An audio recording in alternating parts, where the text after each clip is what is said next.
Entonces vamos a comenzar con el capítulo 54 y después les explicaré del capítulo 55. Les voy a explicar lo más importante y lo que quizás les pregunte en el examen. Ya el capítulo 54 empieza con el sentido del gusto y del olfato, que ahorita lo vamos a ver. Empieza con esto de el gusto y el olfato. Bien. Ahora, en cuanto al gusto, lo principal creo que igual lo avanzaron en histología, es saber sobre el sabor agrio, salado, dulce, amargo y umami. El agrio generalmente va a estar dado por aquellas sustancias que tengan ácidos y principalmente hidrógeno, que es lo que le da este sabor.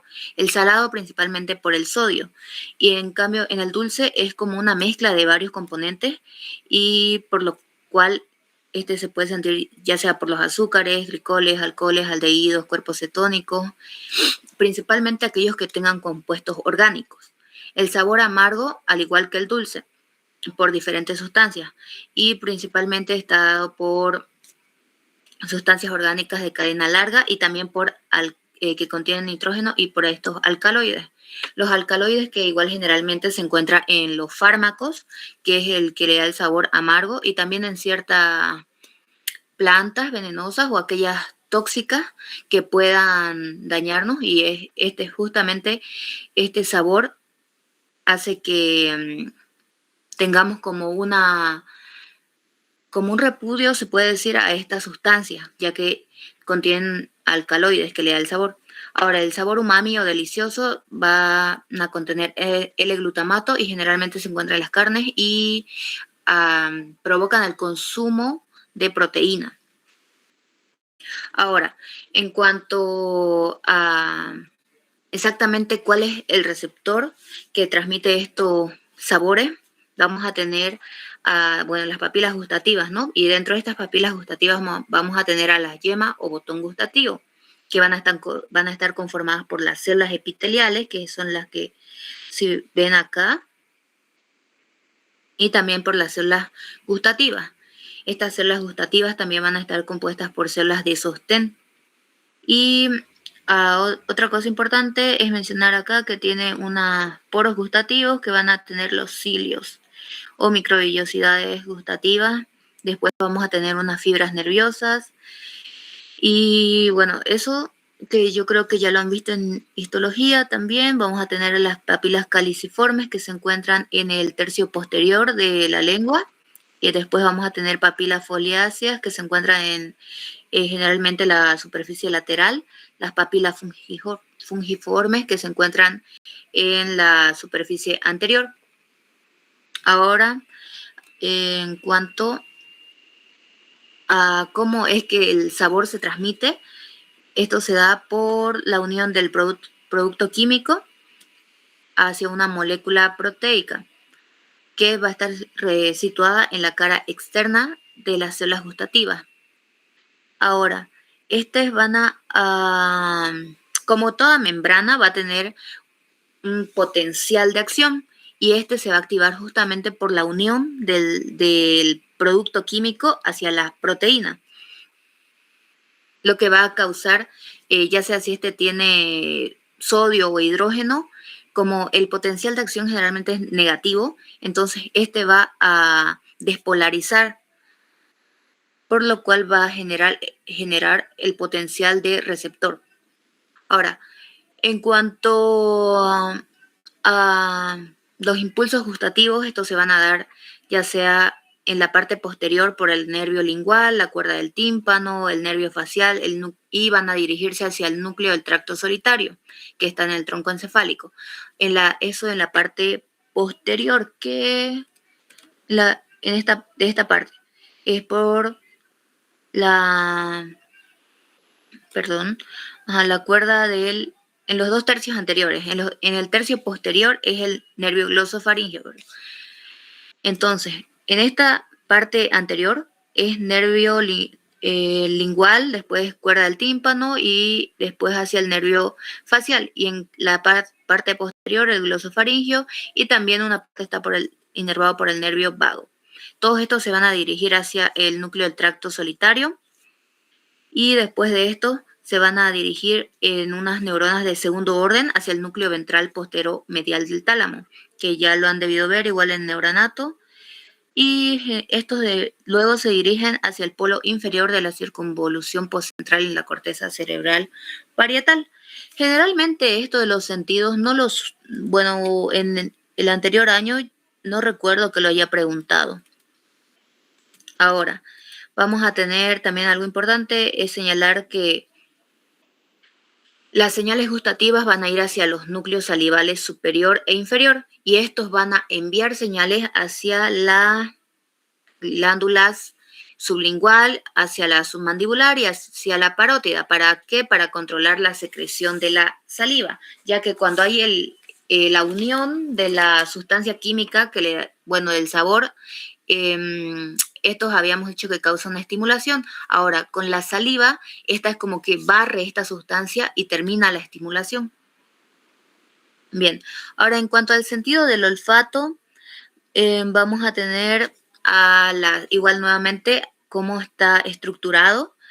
Estas van a estar estructuradas por células olfatorias que van a estar intercaladas por células de sostén. También van a tener en el extremo mucoso, que es esta parte de acá, si la ven, esto van a tener ciertas cilios olfatorios, van a producir cilios olfatorios. Bien, después que les puedo hablar sobre el sentido del olfato, creo que no mucho, más es lo que en histología lo han debido ver, así que vamos a avanzar hacia el otro tema, que creo que es más preguntado, que es el de este de acá. El tema de capítulo 55 son las funciones motoras de la médula espinal y los reflejos medulares. Bien, ahora, como saben, en cuanto a la médula espinal tenemos sustancia gris y sustancia blanca, ¿cierto? Ahora vamos a hablar sobre la sustancia gris medular, que va a ser una zona de integración para los reflejos medulares. En esta vamos a tener las raíces sensitivas, que son las posteriores, y las raíces motoras, que son las anteriores.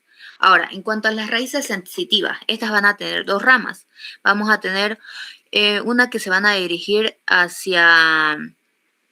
generalmente hacia el lugar mismo donde está, y otra se van a dirigir hacia niveles más altos del sistema nervioso central, como el tronco del encéfalo, la corteza cerebral.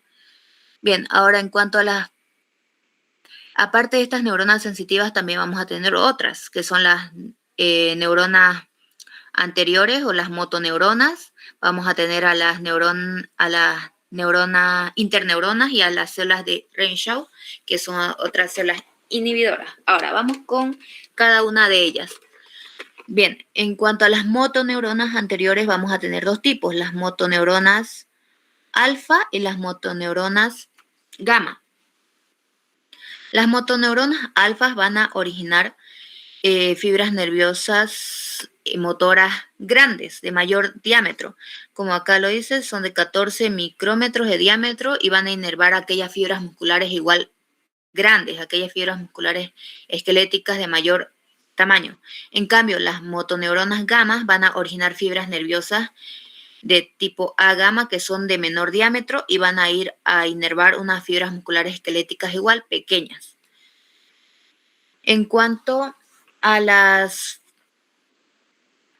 acá mencionan las fibras intrafusales, ya que estas motoneuronas, habíamos dicho gammas, van a tener unas fibras que acá la pueden observar. Acá está la motoneurona gamma. Estas se van a dirigir hacia las fibras intrafusales, el que están formando el uso muscular, que después lo vamos a estudiar mejor. Ahora, las interneuronas vamos a tener, estas se pueden encontrar en el asta posterior, en el asta anterior y también en las zonas intermedias. En cuanto a las células de Renshaw, vamos a tener que estas son células inhibidoras. Es decir, cuando hay una estimulación, ya sea del uso muscular, de estas fibras nerviosas, esta va a inhibir al estiramiento, por ejemplo, va a inhibir para que no haya demasiada tensión, ya sea posteriormente vamos a ver otras fibras para describir mejor esto. Ahora, en cuanto a los receptores sensitivos musculares, vamos a tener los usos musculares y los órganos tendinosos de Golgi. Algo que quería mencionarles del tema anterior es esto. Esto que sí preguntó, recuerdo que vi una pregunta relacionada con las motoneuronas alfa y las motoneuronas gamma. Ya les había dicho que las motoneuronas alfa estimulaban fibras musculares esqueléticas grandes, ¿cierto? Ahora, las motoneuronas gamma, en cambio, tienen que acordarse que van a dirigirse hacia las fibras intrafusales, ¿ok? Estas van a estar conformando el uso muscular que van a controlar el tono. Estas de acá, no se olviden. Motoneurona gamma, fibra intrafusal. Motoneurona alfa, generalmente es las fibras musculares esqueléticas como tal. Ahora, algo más que les quería mencionar ya es sobre los receptores sensitivos. Ahora, en estos vamos a tener los usos musculares que van a estar en todo el vientre muscular. Van a enviar información sobre la longitud del músculo y también la velocidad a la que varía esta magnitud. ¿Okay? Acá vamos a tener uso muscular que se encuentra en la parte central. Bueno, en las fibras intrafusales. Pero estas van a principalmente dar información sobre la longitud del músculo. En cambio, en los órganos tendinosos, estos se van a encontrar en los tendones musculares. Acá lo vemos. Y estos van a dar información sobre la tensión tendinosa o el ritmo del cambio de esta tensión. Ahora, en cuanto a las fibras intrafusales, vamos a tener las que se encuentran en bolsas y las que se encuentran en cadena nuclear. Acá podemos observarla mejor. A ver, ahorita les voy a... Acá. Estas son las que se encuentran en las fibras musculares de bolsa nuclear. Acá vemos diferentes núcleos de las fibras intrafusales que se van a encontrar así. En la parte central tiene como una forma de bolsa. En cambio, las otras que son de cadena larga, vemos como el núcleo se encuentra como que alineados. También en los diferentes tipos de terminaciones. Acá tenemos las terminaciones aferentes primarias. Esto vamos a tener la primaria es aquella que va a estar rodeando igual a la fibra intrafusal, pero generalmente en la parte central. Van a tener un diámetro de 17 micrómetros de diámetro. En cambio, las fibras aferentes secundarias se encuentran generalmente a un lado o a los dos lados y van a distribuirse en forma como de árbol, o sea, como ramas. No está como tal rodeándolo, sino más bien está distribuido como en ramas.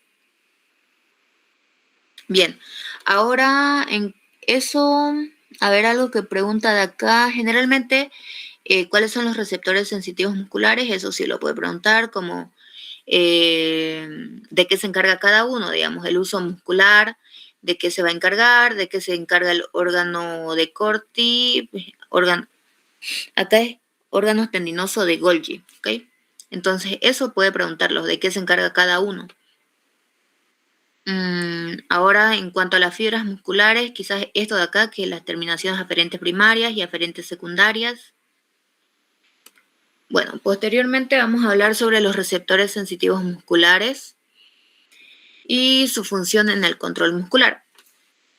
Ahora, los nervios motores gamma del uso muscular son dos tipos, son los gamma dinámicos y los gamma estáticos, ¿bien? Los gamma dinámicos van a tender a excitarse, sobre todo en las fibras intrafusales de la bolsa nuclear, por lo que potencia enormemente la respuesta dinámica. En cambio, los estáticos excitan sobre todo las fibras de de cadena nuclear. Recordemos, estos son los de bolsa nuclear y estos de cadena nuclear. Ahora, vamos a tener al reflejo miotático muscular. ¿Qué es este reflejo miotático muscular? Este es simplemente una respuesta hacia la contracción hacia un estiramiento del músculo. Es decir, cuando el músculo se estira, como habíamos dicho, tenemos el uso muscular y el órgano tendinoso de Golgi. Entonces, cuando el uso muscular, que está en la parte central y está compuesto por las fibras intrafusales, detectan ya sea un estiramiento del músculo, entonces por acción refleja, al estimular estos receptores, vamos a tener justamente a una contracción. Esto es el llamado reflejo miotático muscular. Ahora, vamos a tener, ¿cómo se origina esto? Acá nos menciona que una fibra nerviosa propioceptora de tipo 1A originado en el uso muscular para dirigirse hacia la raíz posterior de la médula espinal. Este es el circuito que ocurre y va a dirigirse ya sea hacia el asta anterior, donde hace sinapsis con motoneuronas anteriores, y van a volver fibras nerviosas hacia el mismo músculo. Ese es el circuito. Va una fibra propioceptora sensitiva desde el uso muscular hacia la raíz posterior, que esta es la raíz sensitiva, después va a ir hacia las motoneuronas para enviar una respuesta y vuelve hacia el músculo. Ahora, el reflejo miotático se va a dividir en dos componentes, dinámico y estático. El dinámico va a estimularse debido a un estiramiento rápido, provocando una contracción refleja. Ahora, este sirve para oponerse a los cambios súbitos sufridos en la longitud muscular. En cambio, el estático va a seguir al dinámico y es más débil, pero es constante. ¿Ok? Este se mantiene mientras esté el estímulo. Ahora, en cuanto a los receptores sensitivos musculares y sus funciones, vamos a seguir con el sistema eferente gamma, que se va a activar por señales procedentes de la región facilitadora bulborreticular. ¿Ok? Esto quizás les pueda preguntar sobre la región. Después, la importancia, los movimientos, el órgano tendinoso, describiéndolo más a detalle, que va a estar encapsulado y van a pasar por fibras del tendón muscular. Es el que se encuentra acá, por ejemplo. Acá lo pueden observar, en la parte del tendón, y va a recibir información principalmente de la tensión que se encuentra en el músculo, no del estiramiento como lo hacía el uso muscular, sino el órgano tendinoso es de la tensión que hay. ¿Ok? Ahora, estas se van a transmitir mediante las fibras nerviosas de conducción rápida de tipo 1B. Estos van a enviar impulsos hacia zonas locales de la médula para hacer sinapsis, ya sea en el asta posterior, y luego va a irse hacia el cerebelo mediante el fascículo espinocerebeloso, también hacia la corteza cerebral. Ahora, también puede tener señales medulares locales que estimulan solo a una interneurona inhibidora, como habíamos hablado hace un momento, que actúa sobre la motoneurona anterior. Ahora, habíamos dicho que transmite información sobre la tensión en el músculo. Ahora estos van a estar conectados, van a tener un carácter inhibidor. ¿Qué quiere decir? Que si hay una tensión muy alta, entonces esta va a provocar un efecto inhibidor. Es decir, va a causar una relajación instantánea del músculo. Esto es llamado reacción de alargamiento. ¿Para qué? Para evitar el desgarro del músculo o el arrancamiento del tendón. ¿Ok? Ahora, esto del reflejo flexor, retirada, esto creo que no lo preguntó en mi año, al menos no recuerdo que lo haya preguntado sobre los tipos de reflejo, ni de retirada, tampoco lo recuerdo que haya preguntado sobre la marcha y esto. Así que, a ver, del reflejo flexor lo que les puedo decir es que bueno, va a hacer que los músculos flexores se contraigan. Esto va a permitir retirar la extremidad del objeto estimulador, como por ejemplo, a ver, puede ser pisar un clavo o pincharse con algo, hace que los músculos, o sea, como que retiren el pie, digamos, si es que nos pisamos un clavo, del lugar donde se está provocando la estimulación. También es denominado un reflejo nociceptivo. Ahora, ¿qué más les puedo hablar? Creo que hay más tipos de reflejos en el libro, pero casi no lo pregunta, así que lo principal es saber sobre el reflejo, sobre cuáles son los receptores sensitivos, cuáles son las motoneuronas, hacia dónde se dirigen y sobre qué área del músculo es el que lleva información. Y principalmente eso.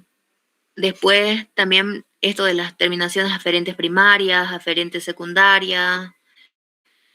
Creo que eso es lo principal. Y ya después lo que les recomendaría para esto es que escuchen principalmente sobre el sistema nervioso autónomo, no sé si es que ya lo han avanzado, si ya lo han presentado los anteriores, pero eso principalmente es lo que entra de estos capítulos, el sistema nervioso autónomo. Eso es lo que el anterior año entró varias preguntas igual. Y eso, chicos,